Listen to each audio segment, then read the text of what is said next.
It's me, Sasha Denbright, and welcome to another episode of You Targeting. My gosh, okay week of football, but I don't even care about football right now. I'm in full-blown vacation mode as I leave for the beach tomorrow. My gosh, yeah, I'm in full-blown vacation mode as I said earlier, just about 5 seconds ago. I'm recording this podcast straight in my undies with a glass of chocolate milk because I am so ready to relax at the beach. It's not even absolutely funny. I wish you would have warned us today about being in your underwear. Hey, Mike, I'll do what I want because it's my podcast, so if you got a problem with me being in my underwear, how about you just get the garbage out of here? Let's just recap this last week. Starting with LSU at South Carolina. LSU got the win barely by a nipple hair, 36-33. Mike did pick that one right, and me and Earl picked South Carolina like nothing but pure trash.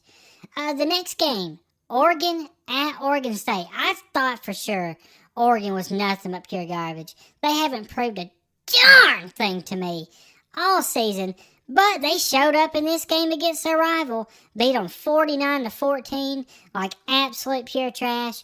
Earl and Mike got that one correct, and yeah, I did it. Chocolate milk's getting to me. Next game, Boston College at Missouri. Me and Mike picked Missouri. Earl went with Boston College. Hey, it was a close game. 27-21, Missouri squeaks that one out like a rubber duck. And then the game of the week, which absolutely was nothing but pure garbage game of the week. Arizona at Kansas State. Earl and Mike picked Arizona to win on the road. I picked Kansas State. Kansas State wallops Arizona 31-7. Nothing but pure garbage. What a waste of a game of the week. And then the NFL game, we had the Bills at Dolphins. I picked the Bills. Mike picked the Dolphins. Earl picked the Dolphins. And the Bills win 31-10. Not even close. So I got a couple more points there. And then in the NASCAR race, nobody got it correct. But my guy, I picked Shane Van Gisbergen. He was leading on the last lap. Only a couple of turns left. And got passed by Chris Buescher. Awesome finish to the race. I was a little, hurt because my guy that I picked came up just a little short. I needed those 3 points. But hey, it was an awesome race. And we'll have more on next week's race here in just a little bit. But let's get on to the point situation. I got 10 points. I'm tied with the lead now. Should have had 13 with that NASCAR pick. But Mike has 10 and Earl has 8 because Earl is nothing but garbage. If it wasn't for that NASCAR pick he got right a couple weeks ago, he'd be sitting at 5 garbage points. He can't pick college football worth an absolute turds. And, my gosh, what a waste of life Earl is. But, anyways, moving on. Updating the Iowa Children's Hospital. We got $10 in there now. Iowa picked up a win this last week. So, congrats to them. And, congrats to the kids because they're getting more money. Now it's time to give out some garbage awards. Starting with my team of the week. Thank you, Jesus. My team of the week is the Notre Dame Fighting Irish. And you can say, oh, well, you're just being biased towards Notre Dame because you like Notre Dame, blah, blah, blah. No, they were only 7.5-point favorites to go at Purdue, which I thought was garbage. Guess what? We beat them 66-7. Absolutely bent over and spanked some cheeks. I'm so sick of everybody doubting Notre Dame. Yeah, we lost in Northern Illinois, but guess what? You woke the beast. And now we're going to win the national championship, just like I called at the beginning of the year.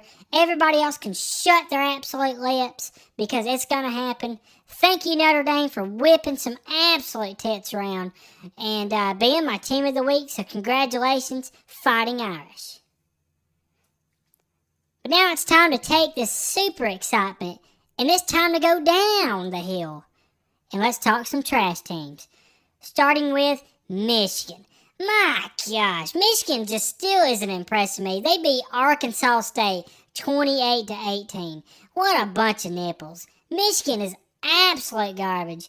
I can't believe they're even still in the top 25. Nothing but pure, absolute trash. Next trash team, the Georgia Bulldogs. My gosh, you play Kentucky. Kentucky is just, oh my gosh. I mean, they got walloped by South Carolina last week. I guess it was last week. Yeah, I think it was last week. Kentucky's nothing but pure garbage, and they barely squeaked by 13-12. What a trash showing by the Georgia Bulldogs. That's the first time they've looked human in a while. But I guess they always have those games. It wouldn't shock me if Georgia comes out the next few weeks and just absolutely blows the nipples off of whoever they play. But man, Kentucky had their number and had opportunities to win that football game. Georgia was trash this week. Next trash team, Mississippi State. Sticking with the SEC, baby. They lost 41-17 against Toledo. Toledo, a city known for making glass. That's all they're known for. They ain't known for football. And Toledo went in there and whipped booty cheeks 41-17. Nothing but pure garbage, Mississippi State. Next trash team, Kent State. They lost to Tennessee, and I get it. Losing to Tennessee is fine, but they lost 71-0. My gosh, what a pure trash showing from Kent State. Nothing but garbage. And my next trash team, well, we talked about it, game of the week. Arizona loses 31-7 against Kansas State. Nothing but pure garbage, and what a waste of a game of the week. But now, it's time for my absolute trash team of the week.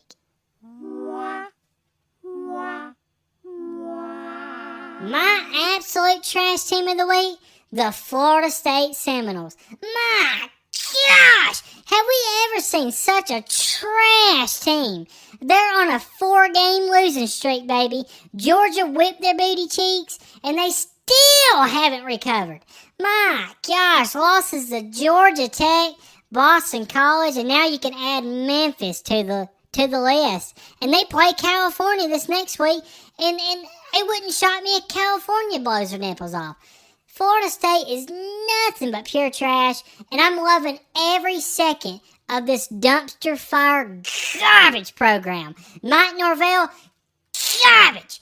DJ Uyunglele, garbage. The little horse that the Indian rides on and throws a spear into the ground, garbage. Man, everything is just nothing but pure trash around this program, and I'm here for it. Get me a bag of popcorn and an ice-cold Coke Zero, and let me sit down and watch Florida State completely blow it. Man, I love it. But now it's time to move on to questions.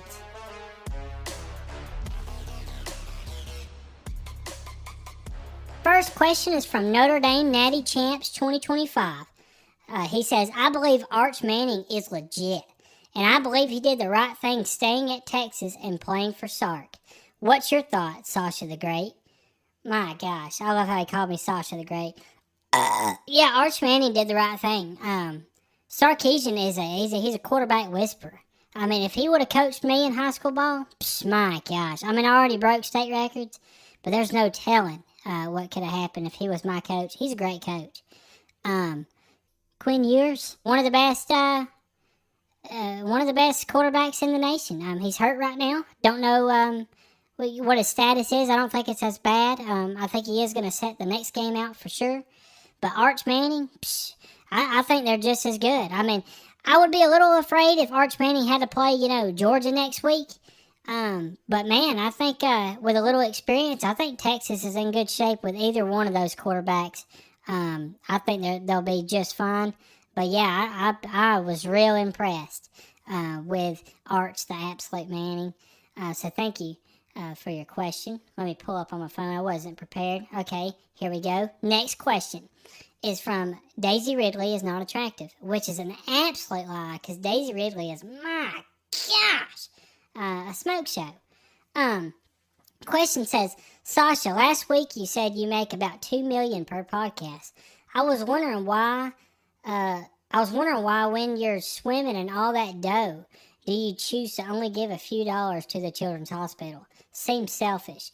$3 never saved anyone's life. Hashtag jerk. Hashtag cheap piece of garbage. My gosh. I mean, what a judgmental piece of absolute trash. Here's the thing.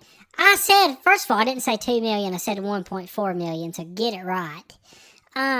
Second of all, I don't make that per podcast. If you really think I can sit here and make a podcast about college football and I'm making 1.4 mil every week, you're nothing but an ignorant, absolute moron. My gosh. Here's the deal. I drive a forklift through the week. That's my job. And I struggle to feed my kids, right? Because I want my precious Tig's mom to stay home and not work.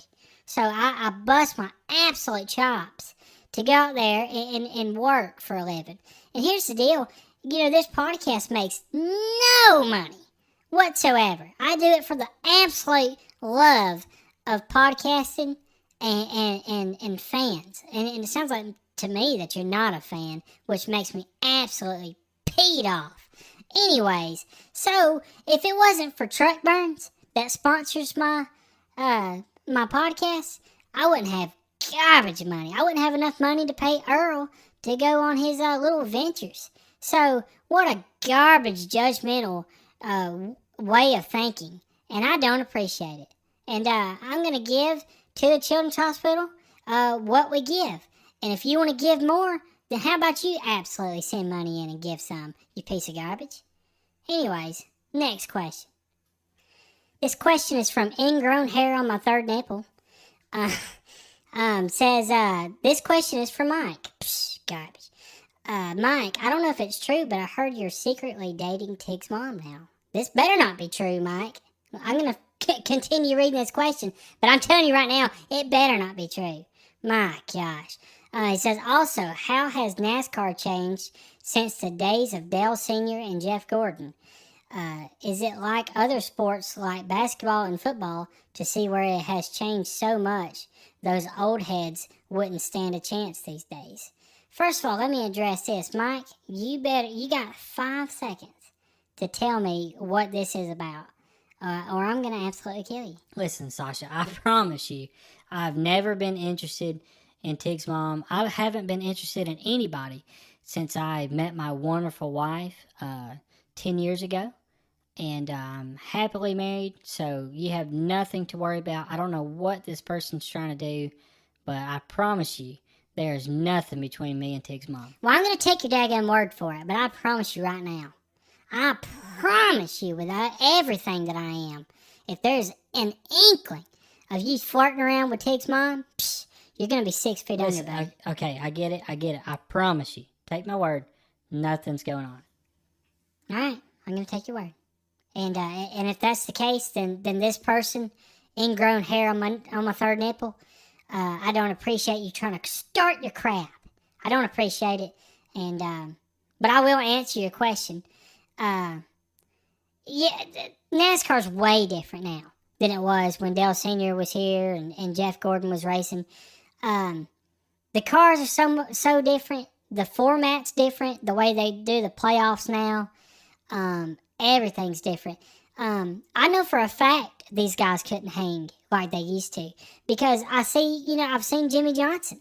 Jimmy Johnson has raced recently. He's a 7-time champion in NASCAR. And now he gets in a car, he can't even finish top 30. All these guys have gotten so good, and this car is so close. Like, there's not a lot of difference from the guy that's running first to the guy who's running last. The lap times are really close. And, all the old guys like Richard Petty, who won 200 races, I'm sure he cheated for a lot of them, to be honest with you.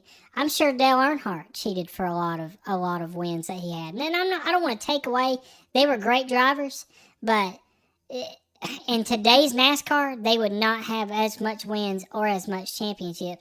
Just with the car and the format and all of it together and all the way they inspect these cars after races, they wouldn't hang. So there's the answer to your question. But I hope you never ask me a question again, because you're coming on my podcast trying to start crap about Tick's mom and Mike. Nothing but a garbage question, and I don't appreciate it.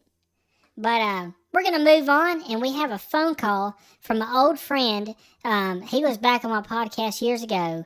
His name is Skidmark Haynes, and he's calling in for us right now, and looking forward to what he has to say. So let's bring in Skidmark Haynes. Yes, also I appreciate your call. It means a lot to me that you let me on your podcast. I guess my question for you would be, I struggle with your inconsistencies on this show. One week you say a team trash, and then the next week you might say they're good. Or the first year of your podcast, you were like, Notre Dame, they suck, and there's no way I cheer for Notre Dame, and they're garbage. And then the next season comes out, and you're like, oh yeah, let's go Notre Dame. They're my favorite team in the whole world. And it makes no sense, the inconsistencies. And so I would like you to address to your fans like me, and let us know why you switched to Notre Dame, and why you can't make up your mind. First of all, I don't know why you said I appreciate your call. I didn't call you. You called me, which is nothing but garbage. And to say that I have inconsistencies, look at College Game Day and tell me they don't have inconsistencies. My gosh. I mean, you got Kurt Herbstreit, Desmond Howard, Nick Saban. All of them don't know who to pick. One week you do say a team's good, and the next, they're bad. Everybody was picking Florida State to win the ACC championship, and now they're sitting at 0-3 and looking like pure garbage. Nobody knows. All right? So I don't get how you expect me to be consistent. I can't tell the future, you dumb idiot. But anyways, to answer your other part of your question, to say that I'm inconsistent, I was a little inconsistent. I did hate Notre Dame. And you know why? I hated Notre Dame because of people like you, and people like my stepson, and people that I work with. Because everybody talks trash about Notre Dame, and they say that they're just always overranked garbage, and I bought into it. I bought into all the trash talking that people were talking about Notre Dame. But you know what changed my mind? I was down in Destin, Florida, where I'm headed tomorrow for my vacation. But I was down in Destin, Florida, eating at a restaurant called McGuire's, which is an Irish pub. And you go in there, and there's Notre Dame stuff all over the place. And I was just sitting there in my booth, eating my giant pretzel, and looking at all the Notre Dame stuff and all the history. And I was like, you know what? I'm tired of hating Notre Dame because everybody else hates Notre Dame. I want to get behind a team that's not full of a bunch of thug garbage trash like Alabama, Auburn, Ohio State, Florida. All of them garbage programs. And I don't care how much games they win. They're nothing but a bunch of thugs. But I look at Notre Dame and I'm like, look, these are some smart, sophisticated young gentlemen that know how to play football. And they love the rich passion and history at Notre Dame.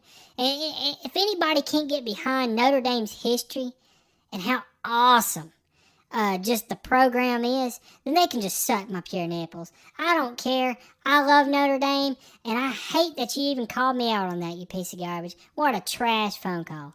But let's get on to talking NASCAR with Earl. What do you got, Earl? Well, our playoff drivers had pure chaos at Watkins Glen. I think I heard a stat where like 10 of the 16 playoff drivers all had some type of incident or damage to their car. People like Ryan Blaney out on the first lap of this race could not believe the terrible start that he had. Christopher Bell didn't have a great race. Denny Hamlin again didn't have a great race. And believe it or not, the two that did have the best race out of the playoff drivers were Chase Briscoe and Austin Cindric, two guys that were picked to be knocked out of this first round of the playoffs. It don't make any garbage sense, Sasha. But we're moving on to Bristol, and Denny Hamlin having such a bad race at Atlanta and Watkins Glen. He needs a good race at Bristol, and luckily he's won the last two Bristol races, and that's why I'm picking him this week. I'm going with Denny Hamlin in the 11 car to get it turned around, get the win, and make it to the next round of the playoffs. What about you, Sasha? I'm going to go with Ryan Blaney. He needs a good performance. He did real well at Atlanta. Got knocked out first lap at Watkins Glen, but he's pretty good at Bristol, as long as he can survive any crashes or whatnot. So I'm going with Ryan Blaney. I'm going to go with Chris Buescher. I mean, he just won Watkins Glen. He's got a ton of momentum right now, and he won Bristol last year. So give me Chris Buescher. All right, quickly, Mike. What is our NFL pick? We got Baltimore at Dallas, two teams that are kind of struggling right now, but have the potential to be a great playoff team. I'm going to go with the Baltimore Ravens to get the job done. Well, I think that's an absolute trash pick. I'm going to take the Dallas Cowboys. I know they just got beat down by the Saints this last week, but give me Cowboys on a bounce-back win. I'm gonna go with Baltimore. I think I still like that Lamar Jackson, Derrick Henry combo. So give me them. I think they beat Dallas just as bad as the Saints did. Yeah, we'll see about that, Earl. All right, let's make our college football picks.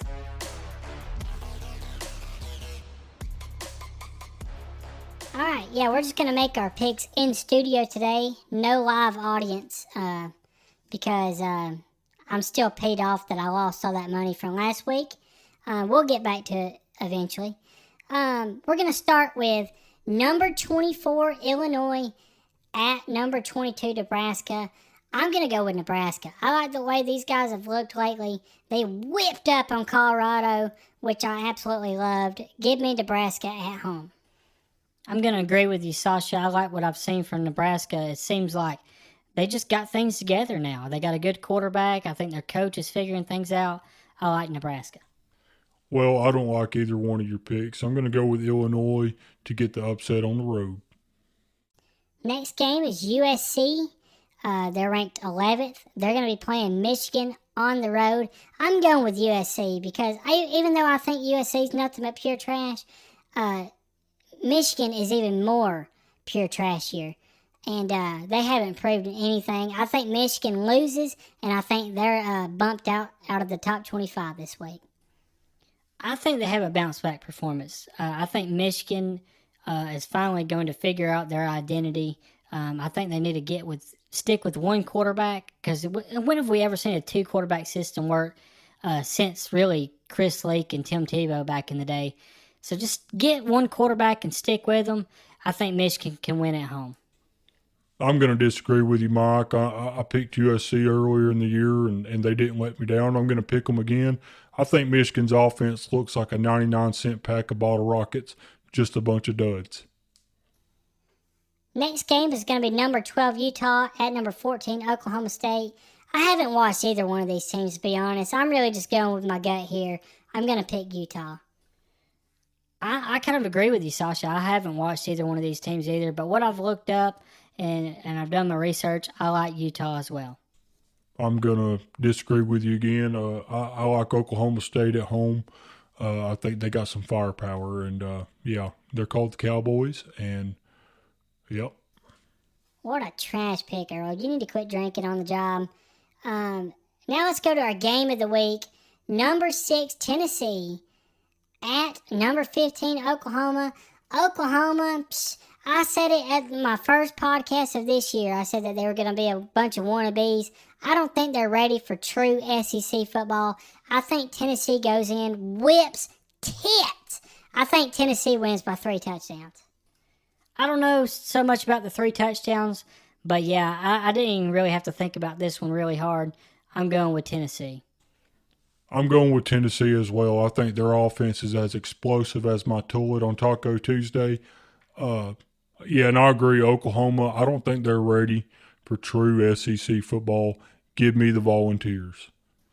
All right, guys, that's our picks. Appreciate you listening to the podcast. Hope you have a great week. I know I'm going to have a great week in Destin, Florida. Ready for vacation, baby. We'll catch you next time.